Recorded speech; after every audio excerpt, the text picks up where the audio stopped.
के सामने है। इजराइल के साथ हो रहे युद्ध में आतंकवादी संगठन हमास ने अपनी पूरी युद्ध तकनीक कला को झोंक दिया है। इजराइल के साथ ऊपर हमला करने के पहले उसने बाकायदा अपना एक लंबा चौड़ा कमांड सेंटर बनाया। ये कमांड सेंटर जमीन के ऊपर और जमीन के नीचे दोनों जगह बनाए गए। इन कमांड सेंटर में हमास ने आधुनिक तकनीक से युक्त कंप्यूटर जैसे उपकरण भी स्थापित कर दिए।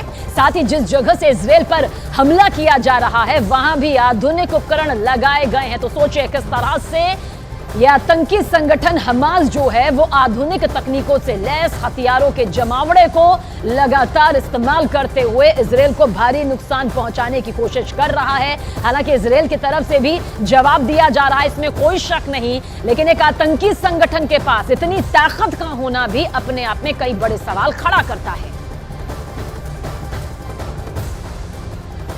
तो हमास और इजराइल के बीच में वॉर फ्रंट खुला हुआ है, लेकिन ऐसा नहीं है कि इजराइल सिर्फ हमास से टक्कर लेता दिखाई दे रहा है। दरअसल इजराइल इस वक्त हमास के साथ साथ हिजबुल्लाह के साथ भी जूझता हुआ दिखाई दे रहा है। तस्वीरें हम आपको दिखाएंगे, दो तस्वीरें देखिए। एक तस्वीर में आप देख सकते हैं कि गाजा पट्टी में बिजली नहीं है, वहां का आसमान तभी जगमगा उठता है जब वहां इजराइल से अटैक को अंजाम दिया जाता है।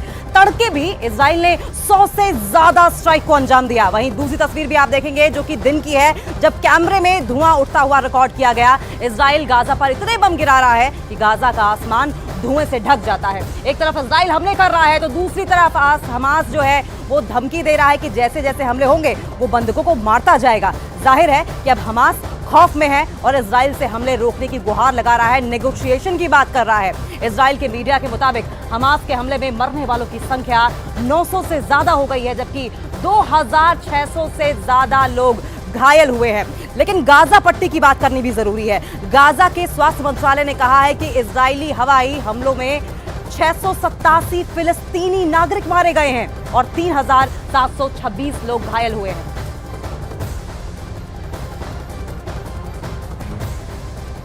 और इस बीच बड़ी खबर इजराइल से। इजराइल की सेना ने ऐलान किया कि हमास के खिलाफ उसके हमले में गाजा की संसद और नागरिक मंत्रालय टारगेट पर है।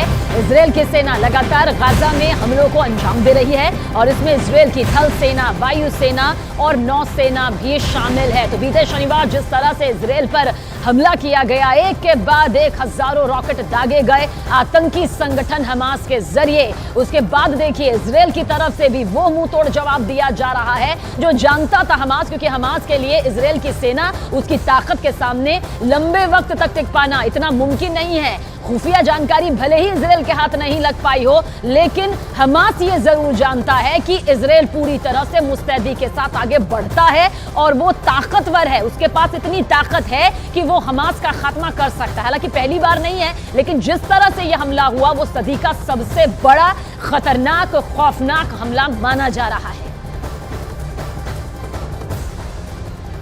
और गाजा पर इजराइल की बमबारी को लेकर रूस ने बहुत कड़ा रुख अपना लिया है। और आपको बताएं कि सबसे पहले पुतिन की तरफ से एक वार्निंग आई। गाजा पर इजराइल की बमबारी ने अब अमेरिका और रूस को आमने सामने लाकर खड़ा कर दिया है। रूस ने कहा है कि पश्चिम एशिया का यह युद्ध अब बाकी इलाकों तक भड़क सकता है, यानी कि ये जो युद्ध चल रहा है, ये जो वॉर है, वो और ज्यादा अग्रेसिव हो सकती है। लेकिन इस बीच सवाल ये है कि क्या रशिया अब ऐसी जंग की वार्निंग दे रहा है जिसमें इजराइल वर्ल्ड वॉर यानी कि विश्व युद्ध का एपिसेंटर बन जाएगा?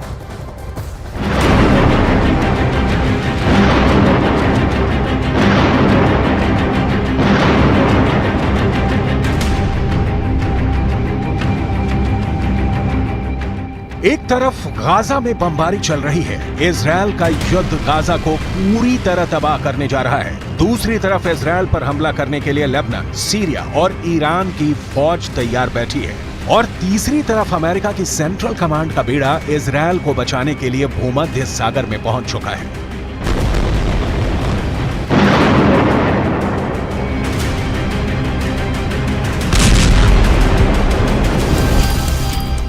ये अमेरिका का सबसे खतरनाक बेड़ा माना जाता है।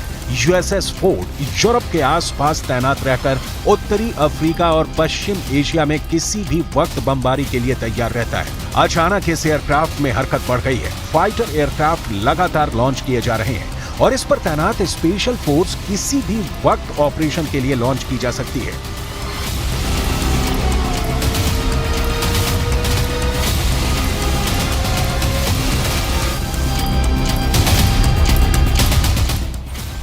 गाजा में हालात बहुत नाजुक हैं। इजरायल दिन रात बमबारी कर रहा है। सैकड़ों लोगों की मौत हो चुकी है। इजरायल अब अपने ऊपर हुए अटैक का बहुत बेदर्दी से बदला लेना चाहता है और यही वजह है कि उसके बम अब आम नागरिक और हमास के बीच फर्क नहीं कर पा रहे।